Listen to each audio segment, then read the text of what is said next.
Hello, Kickstarter community. I'm John Wolfstone. I'm here with Julia Marianska and Ian McKenzie, the co-directors with me of the film Love School, formerly known as Healing of Love. And we're here to share some updates, especially to you about our film and our process, where we've been building to an upcoming crowdfunding campaign, which will be our last, which we're launching on Monday. So I'm going to dive in and just kind of give you the play-by-play a bit of what's happened since our last update. Mm-hmm. So as you all know, these two lovely humans had babies, which has been, I think, a wild journey for all of us last fall. At that time, I was in Tamara for 3 months and really took over some of the reins of the film while they were in Babylandia.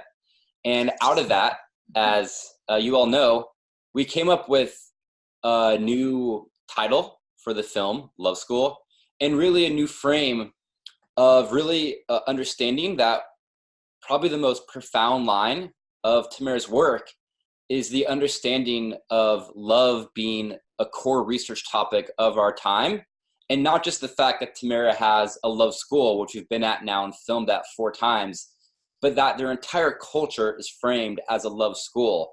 And that at this moment in time, human beings really learning how to love again, and all the facets that means on a spiritual, political, practical, erotic level, how that is core to the paradigm shift that we are amidst in this large scale cultural change moment that our species is facing. So with that, Ian and Julia went to Tamara in May to the Love School. From what I saw from the footage, it was an amazing trip. And I want to pass off to them just to share a bit about what that experience was like, what they really saw there that was different, and what they really brought back in a renewed understanding of that work and how that's affecting where our project is going now. Mm-hmm. Maybe I'll pass it down to Ian, and then he can go up to Jules. I think it might be important to draw a thread back to the initial invitation for the film, when it was called Healing of Love, was actually to be a 10-minute short, modeled some ways after the short I'd worked on, Sacred Economics. And it was after that John and I arrived back in 2015 that we realized the breadth and the scope of the material, of the research at Tamara. Really, immediately we knew it needed to be a longer film, which also then involved a much longer timeline, a much broader effort in order to bring a story of this scope to the global community, which is why suddenly, the work that we thought, okay, well, the initial campaign was created with that in mind, and then afterwards getting there and realizing, oh wait, this is a much bigger thing. So that's really invoked a many-year journey, which involved bringing aboard wonderful Julia into our team, and in many ways has had us really tuning into what the film wants to be, which is actually a very normal process, particularly for longer documentary films.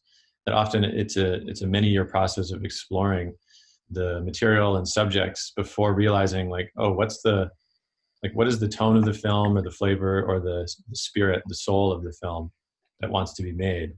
And I think it was this time, coming back to Tamara, when we fully were able to come with that clearer sense, and we were able to then experience and gather footage and interviews and things that would then really allow us to depict and to share that core of the film, of which we've been tracking now for a number of years. And I will say it was deeply challenging to try to make a film and have my partner there and our young son there, which I feel pretty much almost broke me. I'm curious to hear how Julia's take on it as well, being a mother, and her having her partner and having her mom, actually, which was pretty sweet. So I'd love to turn it over to Julia to hear some of how the journey was for her. Yeah, for sure. It's funny, you mentioned that I hear my baby in the hallway, who's currently with my housemate's mother, so kind of a Go moms. Step grandma moment.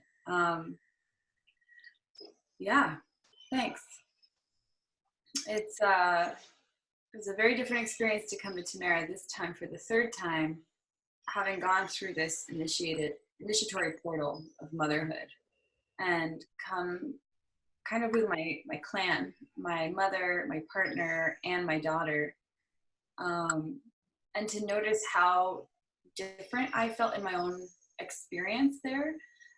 Previous times I'd come kind of like solo person with a backpack, and to come there with my family, and not only with having myself become a mother, but having my mother there, really thinking about what is the lineage of women and what is our evolution, you know, to think this tiny baby who I have, what is her life and her experience going to be? What kind of culture will she grow up in? Will it be one where Eros is a safe thing to explore and something that is celebrated, or will it be will she still meet the same borders that so many of us have met growing up of shame and stigma and so much shadow, that I think that once in the field of Tamara, all that gets lifted because we're in such a beautiful field of permission. So it felt like such a really beautiful healing moment for the three of us in these 3 generations to get to be there together. Mm-hmm. You know, and I think also a few things that also were shifting that prompted that return to Tamara in May, and really where we're at now is, one, I feel like prior to you both having babies, we were kind of in this transition still from this being a short film to it really landing in the form where it feels now, where it's like landed in us really understanding what the longer film is. And I feel that part of that shift, one, is us, when it was going to be a shorter film, I felt it was much more about getting to the point and explaining the ideas of Tamara. And as we evolved into a longer film, I think we realized that this needed to be, of course, a narrative-based endeavor. And we needed to go back and go a bit deeper into some of the storylines of Tamara and some of the storylines of the characters, and really reveal a lot of the research of Tamara through the unfolding of some of the stories of some of the more main characters of that place. So I feel like Julie and Ian were also going back to actually track some of those personal stories a bit more. And another point I want to say, and also pass over to you guys for comment on this, I feel like we're understanding that we are a microcosm of the macrocosm of this film, and really the medicine and a message in that, like, we're working towards a world of trust really between human beings, and where like hearts can be open, and the highest a possibility of humans working in harmony with each other and with the earth can manifest. And I think it's been a big journey for us 3, understanding how to work together as a team. And it feels like we've reached some sort of unity now, going through so many iterations and bumps.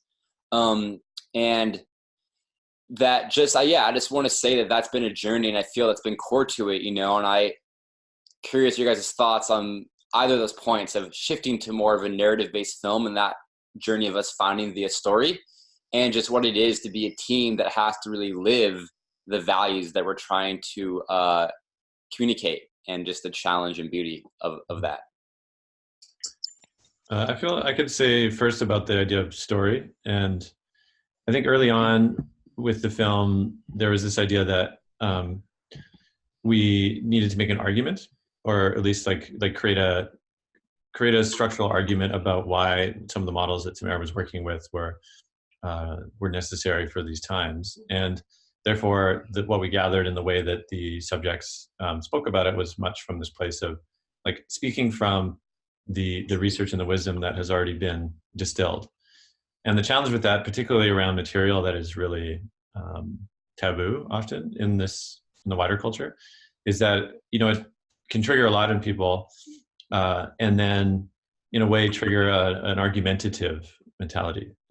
And in that sense, it can be easy to both either dismiss or to say fight, you know, what is being presented.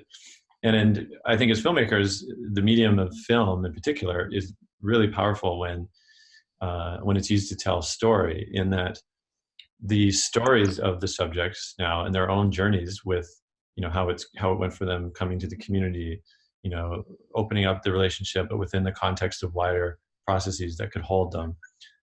All of that learning, all of that wisdom has come from going through something. And so for them to share it from that place, it becomes less about, arguing with them whether or not it's true. Like a story, you don't need to argue with the story. A story just is. And then how that, can land with you and to be touched by a story is powerful, and in many ways reaches across, any kind of identity or, philosophical positions or political positions. Like it's something beyond that. And so I think for us in the film, we realized really that that's really what's going to be the most effective way to share the research, not as a conversion tactic of, okay, Tamara has the way and everybody's got to follow it now, but more like, wow, this is a community that has gone so deep and retrieved such powerful insights that they want to gift really to the collective at large. And then we become the translators of that to a wider global culture. And we take that responsibility very seriously. And so we also wanted to treat the stories and the insights from there as a kind of, as a sacred task. And in that way too, I mean, that's what showed up in our journey with it, is like, we can only transmit that which we've been able to integrate ourselves. That to me is an understanding of maybe called the new paradigm of artistry or something. But this idea that, we would be out of alignment if we were, saying one thing and yet us ourselves, not that we have to be, of course, perfect in it, but this idea that we've been able to integrate enough of the pieces that we can be faithful translators in this endeavor. Yeah, I feel like I want to build off that with this word that you said, transmit. I think that the previous iteration of the film transmitted a lot of ideas and what Tamara calls Geist, which is this combination of spirit and intellect coming through. And it was beautiful what we had collected from all of the different characters. And then we realized we had about 30 characters sharing a lot of Geist. And the feedback that we had overwhelmingly, and also from some of you who were likely at some of our preview screenings a couple years ago, was that there needed to be more of a feeling of what is this place like? And if it's really a film about love, like give us the feeling of what that can be. Don't just tell us about it. And so we really took that feedback seriously. And I believe that when we went back this time, we really had an eye on beauty and feeling. And that we had as much content and interview that more than we could even use. Maybe enough to make 6 feature films or something like that. And at the same time, here we are trying to essentialize. So I feel we really pointed our lens this time at how do we paint the story? We have the bones of how to tell it. And so I'm really pleased with the images that we were able to collect this time. And I think just in a conversation this morning, Ian, you said you feel like we found the tone of the film. Yeah. And I think with that, what's coming to me is like, we're really in this dance that Tamara's in of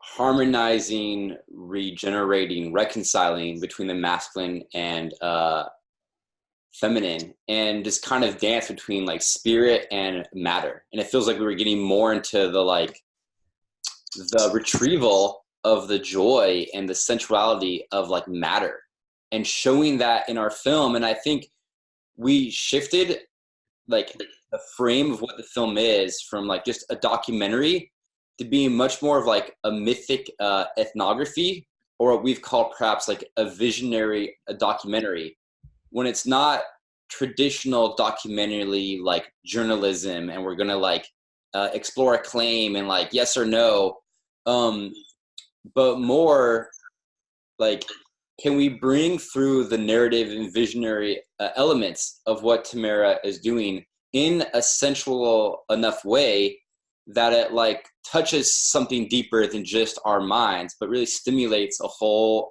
body experience? Because really about Tamara, the beauty is like living in a village life in a more erotically liberated space, and what that really opens up in the human being, and then how that relates to a core of activism.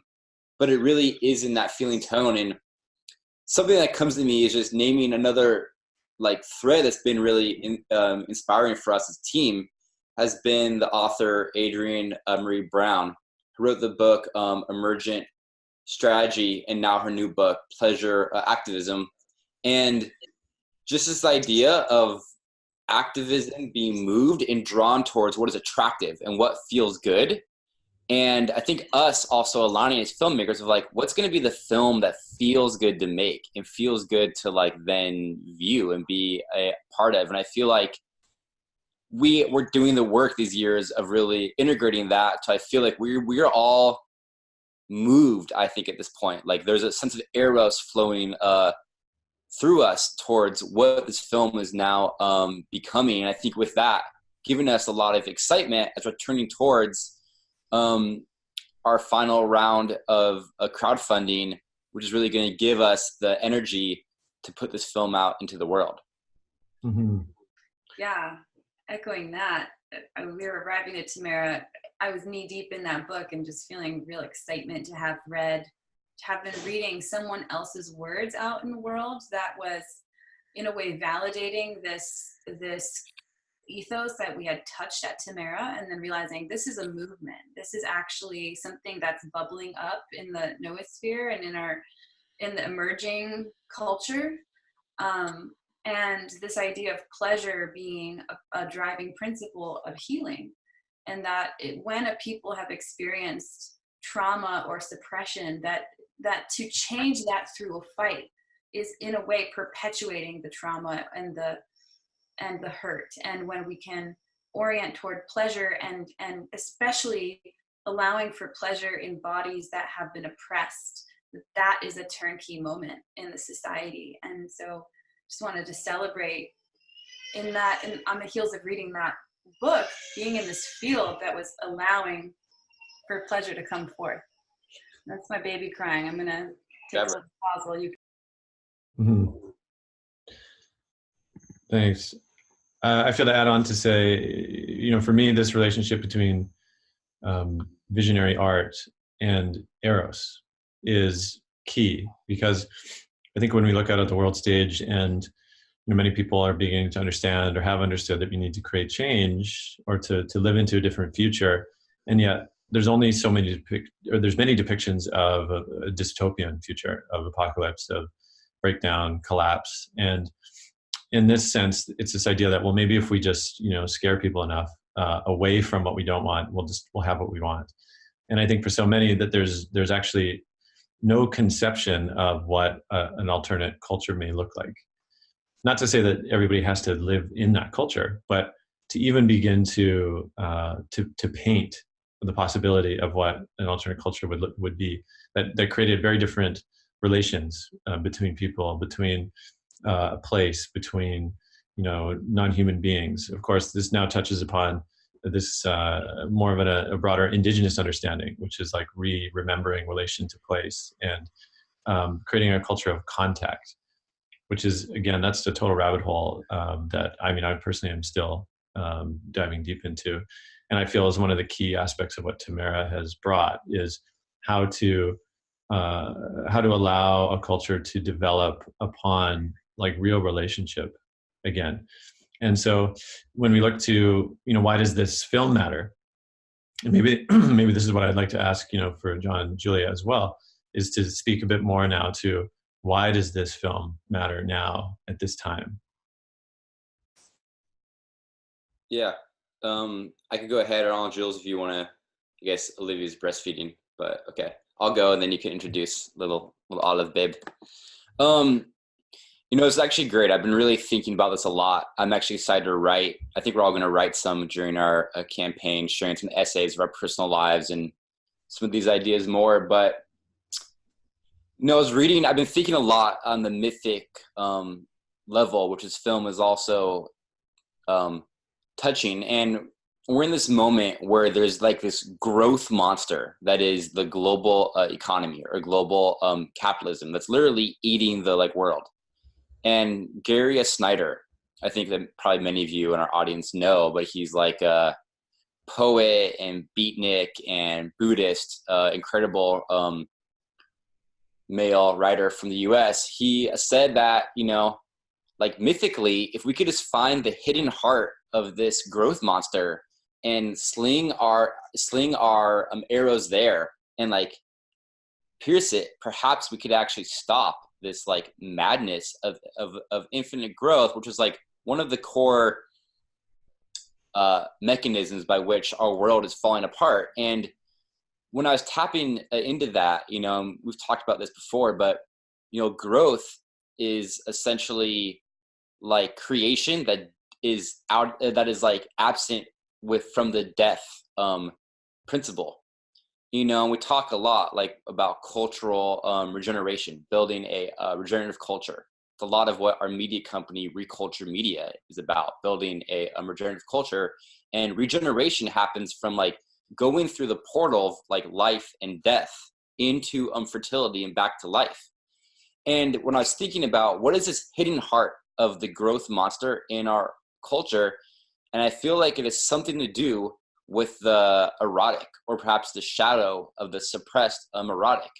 Because I think in the last thousands of years, with the suppression of the erotic element in culture, which has everything to do with the suppression of the feminine, the suppression of intuitive knowledge, of witch burnings, that the erotic element was suppressed because it puts us so in touch with our mortality, with this understanding of like life and death, you know, by this very fact that you get so close to touching life that even in French, the name for orgasm is la petite mort. I'm sure I said that without the right accent, but it means the little death. That like literally that you die a bit each time you orgasm. And so I think there's something of this idea of infinite growth, which ironically, like when something doesn't die, all it creates is death. I mean, this is what a cancer does. So I feel like right now, integrating the erotic element, like both personally, which I think that kind of battleground exists really in each of us, but on a cultural level is about putting us back in the cycles of life, death, and life into a real regenerative way. And I feel like this film matters because it's showing what does it look like when you actually integrate again the erotic element into human life, into human culture. And I don't know anywhere on such a cultural level besides Tamara that has done the work of really integrating that back in and then really proving the abundance of life in the flourishing landscape and the flourishing human ecosystem that comes from having the erotic element woven back in. Mm. Over to Julia in her breastfeeding beauty. Thanks. In this moment, it's hard to think about much beyond the fact that in a way it's for her, you know, this little one and all the little ones that are coming in. And that I feel we're at a real juncture moment in the world. There are so many crises, so many collapsing systems. And if there's anything that can potentially help to turn the tide, I believe it's to have a bit of a lighthouse moment of seeing there is a cultural possibility for a different kind of system. It might take 40 years. It has taken Tamara 40 years, but what we can do with this film is create a beacon of light into a vision for that more beautiful world. I believe that it can spark the seed of motivation for others to say, okay, I could take the next step, even if it'll take me a decade or whatnot, but it's possible to take just the next step toward that place. And I think that what could we do but that? You know, we just walk our talk in that way. And I feel that what we have as a potential with the film is to is to bring it to existing communities as a seed to nourish parts of, many communities are built without the integration of this erotic piece. And so to hold the picture to present the possibility that this could be a piece that can be introduced step by step to create, and in ways that create safety, by modeling what that safety looks like, I imagine could help existing communities that are perhaps struggling or even falling apart because of the non-integration of this piece, that this could be also a healing impulse. Mm-hmm. So, and I do believe, on a personal level, I do believe that community and collaborative living projects will be a way. She just wants more milk. I do believe that as we can turn in toward one another as humans and build trust and move past our fears that you're going to take my person, or if I really reveal what I truly want, then we won't be friends. If we can move past these social barriers that keep us isolated and separate, which I believe, again, the film is modeling how to do that. I believe once we can do that, then there is a ground from which to do deeper work that serves the whole, because we step out of our individual neuroses of needing to have personal gain and to protect what is only ours, and move into a more collective mindset. And that's what's needed for regeneration. Mm-hmm. I feel I want to tap onto that and just say that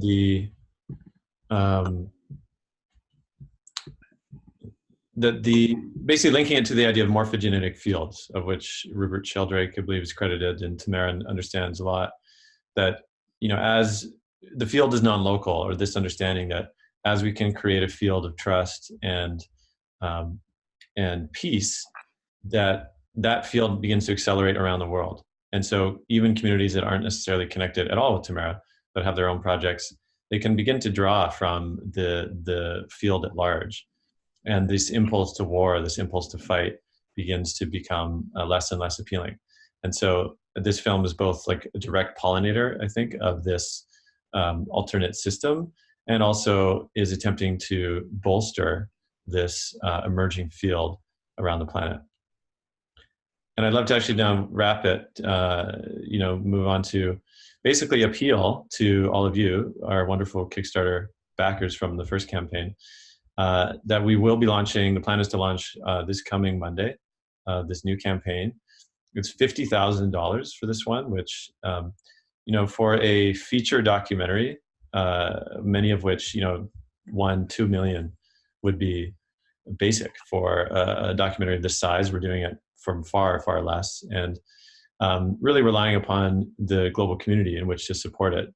They say it takes a village to raise a child, but it clearly takes a village to make a film about village.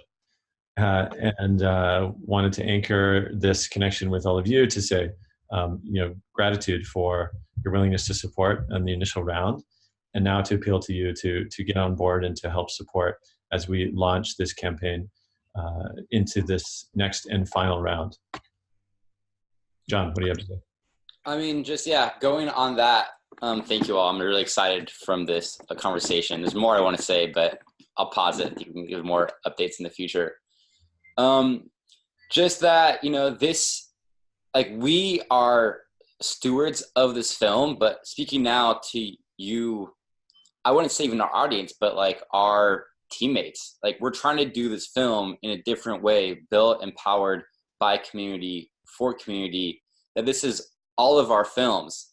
And we look forward to also, when it's out, being able to tour it, being hosted by many of you, and letting this become really living in the community ecosystem that is really emerging around these ideas.